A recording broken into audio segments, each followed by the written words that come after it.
नमस्कार, मेरा नाम डॉक्टर रोहन खंडेलवाल है और मैं सीके बिरला हॉस्पिटल में ब्रेस्ट कैंसर का एक्सपर्ट हूँ।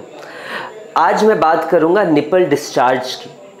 निपल डिस्चार्ज औरतों के अंदर एक बहुत ही कॉमन समस्या है और ये कई प्रकार का हो सकता है। जब भी निपल डिस्चार्ज होता है, औरत को सबसे पहले डर लगता है कि कहीं उनको कैंसर तो नहीं हो गया। तो इसके बारे में जानकारी बहुत ज़रूरी है और अगर ये प्रॉब्लम आपको बार बार हो रही है तो आप जाके डॉक्टर को भी दिखाएं।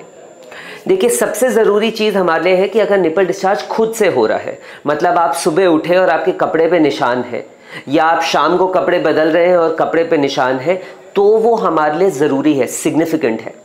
पर अगर आप उसको दबा के और फिर एक आधा बूंद निपल डिस्चार्ज आता है, वो हमारे लिए उतना महत्व नहीं रखता है, बिकॉज वो कई लेडीज़ में हो सकता है, क्योंकि हर नली के अंदर थोड़ा सा कचरा रहता है। अगर आप बहुत तेज़ प्रेस करेंगे तो एक आधा बूंद डिस्चार्ज आ सकता है।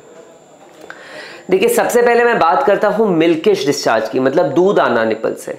अगर आप दूध पिला रहे हैं तो निपल से दूध आता है, पर अगर आप दूध पिलाना बंद कर चुके हैं या दूध नहीं पिला रहे हैं और तब भी अगर दूध आता है, उसका सबसे कॉमन कारण है एक प्रोलैक्टिन बढ़ जाना।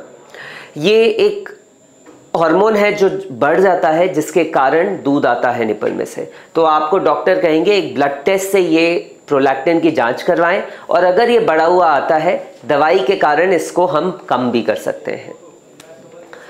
दूसरा कॉज है क्लियर डिस्चार्ज, मतलब एकदम साफ पानी आ रहा है। मैंने जैसे आपको बताया, अगर साफ पानी खुद से आ रहा है तो हमारे लिए वो गंभीर सिचुएशन हो सकती है, बिकॉज वो एक कैंसर का भी संकेत हो सकता है। कई बार ये क्लियर पानी प्रेगनेंसी में या जब जवानी फूट रही है, प्यूबर्टी के दौरान भी आ सकता है ये। तो अगर ये क्लियर डिस्चार्ज आता है, आप डॉक्टर को जाके दिखाएं, वो एग्जामिन करेंगे और शायद आपका एक अल्ट्रासाउंड करवाएंगे, जिससे उनको ज़्यादा जानकारी मिलेगी कि ये डिस्चार्ज क्यों आ रहा है। तीसरे तरीके का डिस्चार्ज है गंदा डिस्चार्ज, गंदा पानी आना या हरे रंग का पानी आना।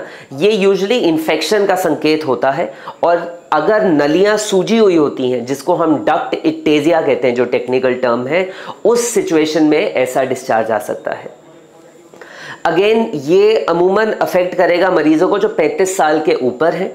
तो अगर ऐसा पानी आ रहा है, आप प्लीज़ जाके डॉक्टर को दिखाइए, वो अल्ट्रासाउंड करेंगे। अगर सच में नलियों में सूजन है तो आपको एंटीबायोटिक्स दिए जाएंगे, जिसके कारण मेजॉरिटी लोगों में ये डिस्चार्ज कम हो जाता है।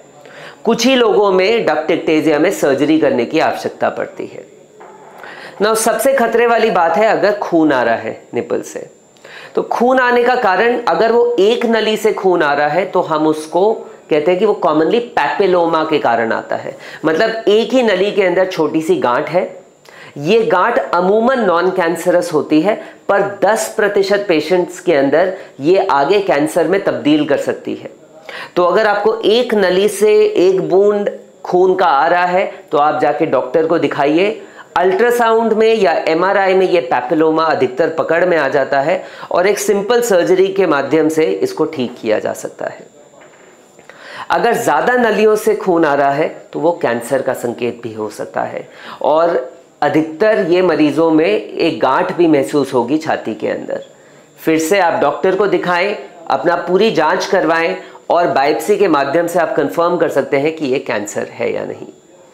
कई बार हमारे पास लेडीज आती हैं जो दूध पिला रही होती हैं, एंड बच्चा अगर बाइट कर लेता है तो भी उनको खून आ जाता है, और वो डर जाती हैं कि कहीं वो कैंसर तो नहीं है। देखिए, उस एज ग्रुप में जब आप दूध पिला रहे हैं, अगर बच्चे ने काटा हुआ है तो कभी कभी खून आ सकता है। इसमें कोई घबराने की बात नहीं है, पर अगर आता है तो आप प्लीज़ डॉक्टर से जाके संपर्क करें एंड उनको एक बार एग्जामिन करने दें।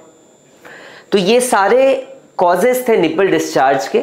अगर आपको इसमें से कोई भी प्रॉब्लम है तो प्लीज़ बिना किसी विलंब के डॉक्टर से मिलिए। अगर आपको कोई डाउट है तो आप कमेंट सेक्शन में लिखें एंड हम उसका ज़रूर जवाब देंगे।